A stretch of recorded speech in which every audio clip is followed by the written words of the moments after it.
आज या आपल्या कार्यक्रमामध्ये महायुतीच्या शिवसेना पक्षाच्या राजश्री मांदविलकर आपल्या या कार्यक्रमात सहभागी झालेत. त्यांचं आपण स्वागत करूया. ताई नमस्कार. नमस्कार. ताई, सर्वप्रथम निवडणुकीसाठी तुम्ही उमेदवार म्हणून उभे आहात. शहर मुंबई आणि पोस्टमन यांच्या माध्यमातून तुम्हाला खूप खूप शुभेच्छा. ताई, निवडणुकीचा अंदाज आम्हाला आलेला आहे, वातावरण गरम आहे आणि तुमच्या विभागातला प्रचार कसा चालला हे आम्हाला जाणून घ्यायचं आहे. अतिशय उत्तम आणि अतिशय चांगल्या प्रकारे चाललेला आहे. लोकांचा प्रतिसाद बघता माझाही उत्साह वाढलेला आहे. त्यामुळे ज्या वेळेला ज्या ठिकाणी आम्ही जातोय त्या ठिकाणी आम्हाला रिस्पॉन्स म्हणजे अतिउत्साही लोकच झालेली आहेत.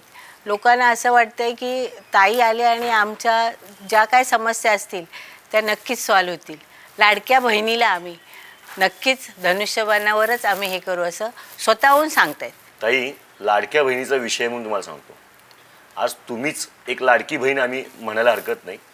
त्याच विभागामध्ये काही वर्षापूर्वी याच निवडणुकीमध्ये तुम्हाला पक्षाने AB फॉर्म देऊन काही स्थानिक दबावाला बळी पडून माघार घेण्यास भाग पडलं, जेव्हा की खरं तर तुम्ही नगरसेवक असता. आज त्यावेळेला सुरेश शिंदे शाखा प्रमुख होते आणि त्यानंतर महिला वाढ झाला.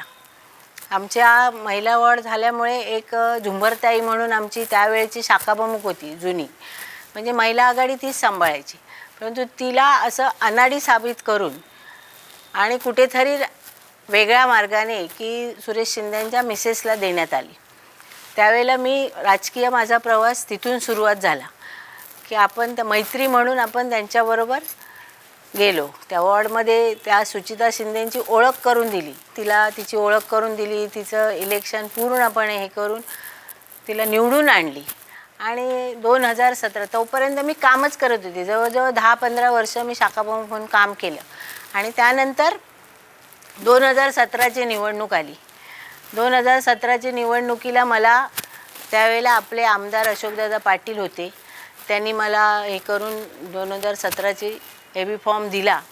सकाळी मी 5 वाजता घरी आली. 10 वाजता आम्ही AB फॉर्म भरला, पूर्ण ती प्रक्रिया पूर्ण केली. आणि मला त्याचा अंदाज पण नाही की माझं असं काहीतरी होईल.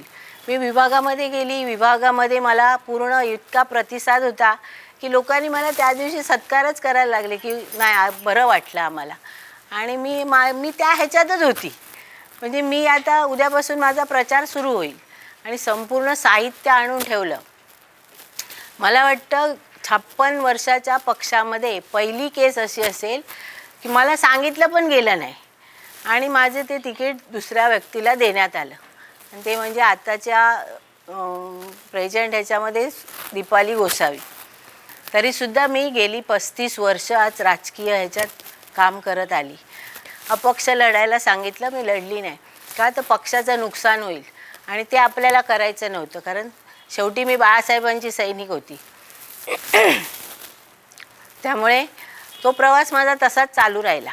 आणि त्यानंतर मी काम करत राहिली. नंतर पाटील साहेबांनी मला उपविभाग प्रमुख म्हणून पदावर आणलं. 10 वर्ष मी उपविभाग प्रमुख म्हणून काम केलं. ज्यावेळेला 2017ला माझा AB फॉर्म घेतल्यानंतर मी तिथे अपक्ष लढली नाही.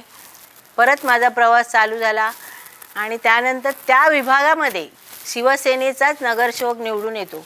2012ला OBC वाढ झाला आणि त्या ठिकाणी नेतृत्व म्हणजे पुन्हा कोणतरी सैनिक असा तिथे नगरसेवक म्हणून तयार केला गेला नाही. तर मी आणि मीच हा घराणेशाही जो त्यांचा चालू होता, मुख्य म्हणजे सुरेश शिंदे, दुसरं त्याला तिथे कोणीच नको होतं.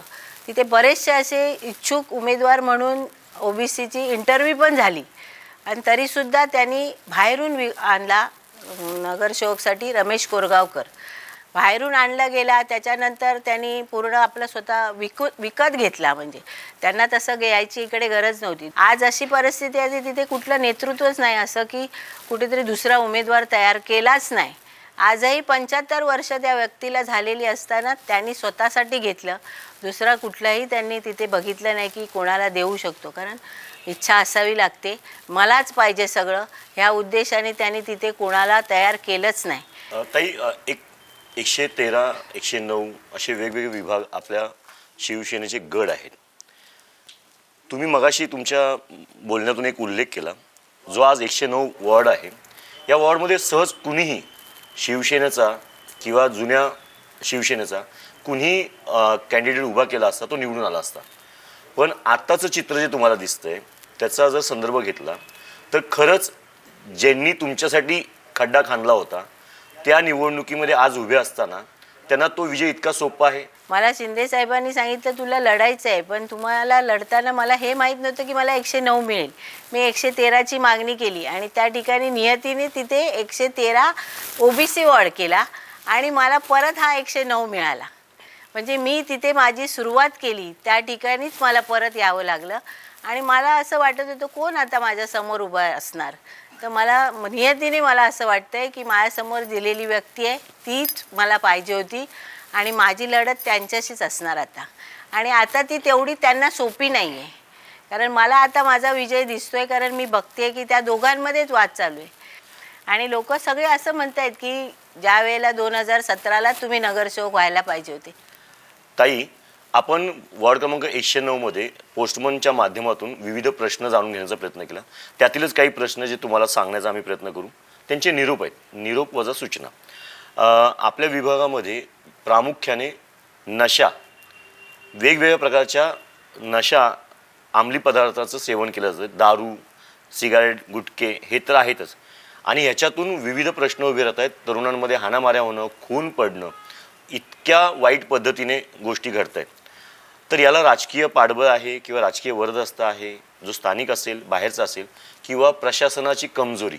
व्यसनमुक्त युवा पिढीला कसं आपल्याला व्यसनापासून मुक्त करायचं त्याच्यासाठी मी पहिला प्रयत्न करेन आणि त्यामधून आपल्याला चांगल्या पद्धतीने म्हणजे रोजगार असेल किंवा अजून काही योजना येत आहेत आपल्या त्या तरुणांसाठी असतील तर त्या देण्याचा प्रयत्न करून त्यांना डायवर्ट, त्यांचं हे कसं डायवर्ट होईल की ह्या मुक्ती कशी होईल ह्याच्यासाठी मी प्रयत्न करणार. आणि विभागाचा विकास म्हणजे तरुण एकदा त्या ह्याच्यातून बाहेर आला तर कुठेतरी एक कुटुंब, एक घरामधून एक तरुण जर बाहेर त्याच्यातून पडला त्या व्यसनामधून आणि आता कुठेतरी मला असं वाटतं की एक सुशिक्षित आणि चांगला त्या ठिकाणी नगरसेवक म्हणून जावा अशी माझी स्वतःची एक हे आहे. आपल्या 109 मध्ये आम्ही फिरताना काही असे गमतीशीर प्रश्न पण आलेले. त्यातला एक जो मतदार आहे त्याचं म्हणणं असं आहे की मी पायपाच्या वर राहतो, म्हणजे जो आपला विभाग आहे त्या पायपाच्या वर राहतो म्हणून मला लग्नाला मुलगीच देत नाही. खरं तर हा गमतीचा जरी असला तर गंभीर विषय. याला कारण असं आहे की तिथल्या सुविधा, तिथलं नियोजन. तर खरंच याला जबाबदार आपली राजकीय मंडळी आहेत. खरोखरच ती आपली राजकीय मंडळीच असू असं माझं मत आहे, कारण मी गेली कित्येक वर्ष त्या विभागामध्ये भेटते. पाण्याचा प्रश्न आहे, रस्त्याचा प्रश्न आहे, प्रत्येक सुविधा. आपण जेव्हा नगरसेवक किंवा आमदार बनतो तेव्हा आपली पहिली जबाबदारी ही असते की आपल्या विभागाचा विकास करणं. 33 कोटीचा निधी पास झाला पाण्याचा, कुठे गेला माहीत नाही. जी गरज आहे जवळजवळ पाण्याचा तो आहेच प्रश्न, पण टॉयलेटचा प्रश्न जवळजवळ तिथे 17 टॉयलेट म्हणजे 1+1चे टॉयलेट आहेत ते तोडून ठेवलेले आहेत आणि ते असे लोकांना ह्या गोष्टी तर पहिल्या पाहिजेत. आज ती लोक अक्षरशः सांगतायत की आम्ही ह्या चाळीत जातो त्या चाळीत जातो, कारण त्यांना ते तोडलेले ह्याच्यातून जाता येत नाही आणि बनवले गेले नाही. पण आज त्यांची अक्षरशः इतकी बेकार परिस्थिती आहे, आजूबाजूच्या चाळीमध्ये जातात. आज त्यांनी मला सांगितलं की आम्हाला उद्या त्या लोक पण सांगणार आहेत की तू आमच्याकडे इथे येऊ नका, मग आम्ही कुठे जाणार. आणि विकास हा आमचा अजेंडा आहे शिंदे साहेबांचा. विकास, विरोधाला उत्तर विकासातूनच द्यायचं आहे, विरोधाला विरोध करायचा नाही. विरोधाला विरोध नसावा, एखाद्या चुकीच्या कामाला विरोध असावा, ह्या मताचे आम्ही पण आहोत. पण आपल्या विभागामध्ये 109 या प्रभागामध्ये सर्वात जास्त विरोधात उमेदवार आहेत. निवडणूक खूप कठीण झाली असं तुम्हाला नाही का वाटत? मला वाटत नाही निवडणूक कठीण झाली माझ्यासाठी. अन्यायाचा विषय तुमच्या बोलण्यातून आला तर त्या अन्यायाची दुसरी बाजू महाराष्ट्र आणि मुंबई याच्यावरती होतोय असं विरोधी पक्षाचं म्हणणं आहे आणि त्या अन्यायाच्या विरोधात आज 2 पक्ष एकत्र आलेत. तुम्हाला असं वाटतं का की खरंच मराठी माणसं किंवा मराठी मतदार ह्या सगळ्या गोष्टींना बळी पडून मतदान करतील का विकासाच्या मुद्द्यावरती मतदान करतील? भावकी आणि गावकी ह्यामध्ये हे इलेक्शन नाही आहे. प्रत्येक इलेक्शनच्या वेळेला त्यांच्याकडे मुद्दाच नसतो. एक तर मराठीचा मुद्दा घेणार, नाही तर मुंबई आपल्यापासून तोडणार.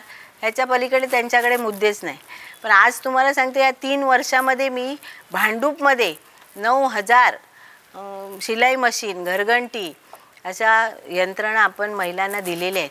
20 वर्षानंतर ते स्वतःच्या स्वार्थासाठी आलेले असतील तर जनतेला त्याचा काहीच फरक पडणार नाही. ताई, 109च्या एंट्री पॉईंट्स, 109 प्रभागामध्ये जाणारे जितके एंट्री पॉईंट्स आहेत, त्या एंट्री पॉईंटवरती घाणीचं साम्राज्य प्रचंड आहे. म्हणजे सुरुवात तुम्ही जर पोलीस स्टेशनचा जो ब्रिज आहे तिथून केली, किंवा पुढे 605चा बस स्टॉप आहे तिथून केली, किंवा पुढे तुळशीतपाड्या साईडचा खालचा भाग जो खदानीचा साईडचा आहे तो केली, खिंडीपाड्याचा वरचा भाग, असे जे पूर्ण विभागाचे एंट्री पॉईंट्स आहेत तिथे घाणीचं आज प्रचंड साम्राज्य आहे. ह्या घाणीमधून लोकांना पायवाट काढावी लागते आणि घरापर्यंत जावं लागतं. रोगराईची समस्या आहेच, पण भविष्यामध्ये ह्यासाठी खूप मोठं पाऊल तुमच्याकडून उचललं जावं असं अपेक्षित आहे. तर काय करू शकाल? कारण ह्यासाठी ठोस मार्ग पाहिजे. आता बऱ्याचशा असं हे दिलेले आहेत की आता दत्तक वस्ती आहे. स्वच्छतेचं म्हटलं तर ते पहिलं हे आहे की दत्तक वस्त्या आता तिथे हे करून 6-6 महिन्यांनी दत्तक वस्तीचं टेंडर निघतं. तर त्या टेंडरमध्ये सगळ्यांना टेंडर राजकीय लोकच भरतात, सर्वसामान्य लोक नाही आहेत त्याच्यात. आणि ते राजकीय लोकांना त्याच्यातून काही फायदा मिळत असेल, पण लोकांच्या तिथे दरवाजात घाण आहे किंवा कचरा आहे हे बघत नाही. 10 माणसं 20 माणसं सांगणार नाही, तिथे 2-4च माणसं ठेवणार. बाकीचं काय आहे ते तुम्हाला सांगायची आवश्यकता. कचऱ्यामध्ये पैसा आहे. कचऱ्यामध्ये पैसा. तो पायवाटा ज्या आहेत त्या पायवाटा इतक्या खडतर आहेत की तिथे 25 वर्ष कोणी बघितलंच नाही असं वाटतंय. ताई, अजून एक प्रश्न एका मुलाने विचारलाय. आम्हाला शिक्षण घेताना, ह्या स्थानिक ठिकाणी शिक्षण घेताना अडचणी भरपूर आहेत, पण कागदपत्र जेव्हा आम्हाला काही बनवायचे असतात तेव्हा स्थानिक नगरसेवक हा प्रामुख्याने त्यांना एक आधार असतो त्यांचे डॉक्युमेंट्स बनवण्यासाठी. तर त्यांचा अनुभव खूप वाईट आहे ह्या संदर्भात. मी आता स्वतःच बघते कितींदा म्हणजे असं येतात मुलं की आम्हाला सही पाहिजे, काही पेपर घेऊन येतात, ते नगरसेवक किंवा आमदारांच्या सह्या लागतात. तर असे पण नगरसेवक आणि आमदार होऊन गेलेत की हे पेपर आणा, ते पेपर आणा, आम्हाला देता येत नाही. पण असं कुठेही मुलांना कुठेतरी अडथळा येईल युवा पिढीला आणि शिक्षणाला, असं मी कुठलंही काही करणार नाही. ज्या ज्या वेळेला त्यांच्या प्रश्नांचं निरसन करून कशासाठी पाहिजे काय तर ते करून मी ते देणार. ताई, खूप खूप धन्यवाद. तुम्ही खूप सुंदर अशी आणि चांगली पूरक अशी उत्तर दिलेली आहेत. आणि भविष्यात तुम्हाला येणाऱ्या निवडणुकीमध्ये यश मिळावं ह्याच शुभेच्छा आमच्याकडून. खूप खूप धन्यवाद.